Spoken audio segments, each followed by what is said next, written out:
வாழ்வில் மீண்டும் என ஈன்ற தாயே, கண்ணோடு இமையாய் சுகமான சுமையாய் இரு கையில் ஏந்தி தாலாட்டுவேனே.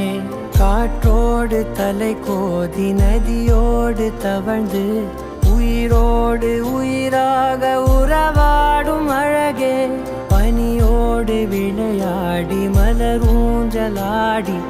கரை வந்து தமிழ் பேசும் இரு கால் வெண்ணிலவே, சிறகாக உன்னை